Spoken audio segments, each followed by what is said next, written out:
1,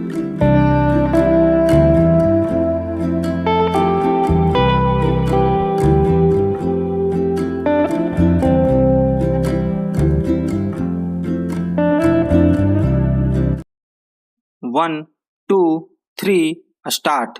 सर्वोच्च न्यायालय ने एक बार फिर नफरती भाषणों पर नकेल कसने को लेकर सरकार और प्रशासन की जिम्मेदारी रेखांकित की है। अदालत ने कहा है कि ऐसे भाषणों और अपराधों पर नजर रखने के लिए एक तंत्र बनाया जाए।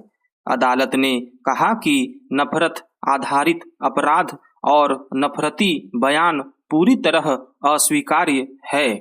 करीब वर्ष भर पहले भी सर्वोच्च न्यायालय ने केंद्र और राज्य सरकारों को नफरती भाषणों पर रोक लगाने का निर्देश देते हुए पुलिस की जिम्मेदारी तय की थी।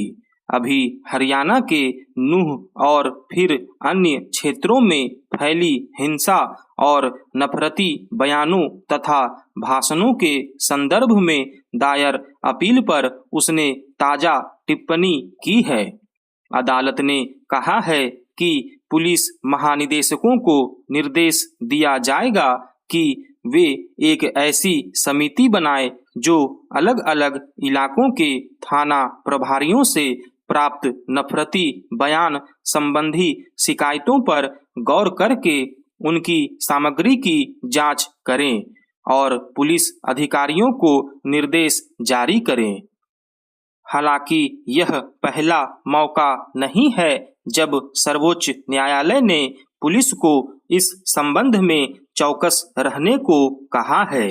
दिल्ली दंगों, विधानसभा चुनावों के दौरान और फिर उत्तराखंड तथा देश के अन्य हिस्सों में आयोजित धर्म संसदों में जब नफरती भाषणों को लेकर गुहार लगाई गई थी, तब भी न्यायालय ने पुलिस की जिम्मेदारी याद दिलाई थी। पिछले कुछ वर्षों से जिस तरह समुदाय विशेष के प्रति नफरत भरे भाषण देकर लोगों में उत्तेजना पैदा करने की कोशिशें तेज हुई हैं और इसके चलते अनेक जगहों पर हिंसा का माहौल बना है, उससे धार्मिक और सामाजिक सौहार्द काफी बिगड़ा है। जबकि संवैधानिक तकाजा है कि किसी भी समुदाय की धार्मिक स्वतंत्रता पर चोट नहीं की जा सकती, मगर पुलिस ज्यादातर मामलों में हाथ पर हाथ धरे देखी गई है।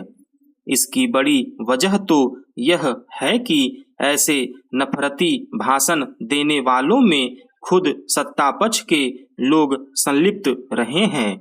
स्वाभाविक ही इससे पुलिस को सख्ती बरतने में हिचक महसूस होती रही है। जिन मामलों में सर्वोच्च न्यायालय ने पुलिस को सख्त निर्देश दिए, उनमें भी जांच और कार्रवाइयों आदि को लेकर उसका व्यवहार शिथिल ही देखा गया है। ऐसे में कहना मुश्किल है कि न्यायालय के ताजा निर्देश और पुलिस कितनी निष्पक्षता और सख्ती बरत पाएगी। नूह की जिस हिंसा के संदर्भ में अपील की गई थी, उसमें सामने आए चित्रों से स्पष्ट है कि पुलिस एक तरह से मूक दर्शक ही बनी रही। पुलिस की शिथिलता और सख्ती से बचने के प्रयास की वजहें स्पष्ट है।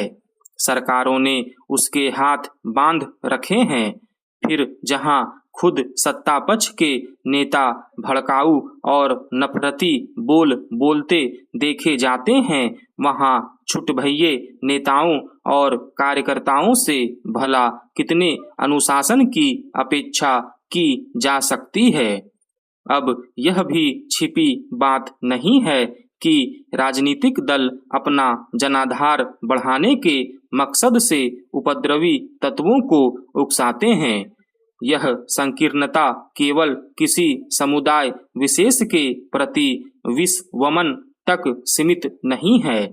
जो दल जाति की राजनीति करते हैं, वे भी किसी न किसी रूप में नफरती भाषणों का सहारा लेते देखे जाते हैं। हालांकि समाज का प्रबुद्ध तबका राजनीतिक दलों की इन चालबाजियों को समझता है, मगर उसके प्रयास इतने कमजोर साबित होते हैं कि उपद्रवी तत्व अपनी योजनाओं में कामयाब हो जाते हैं।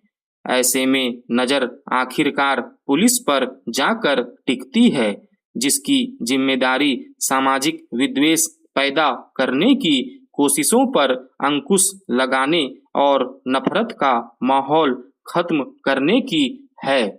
स्टॉप।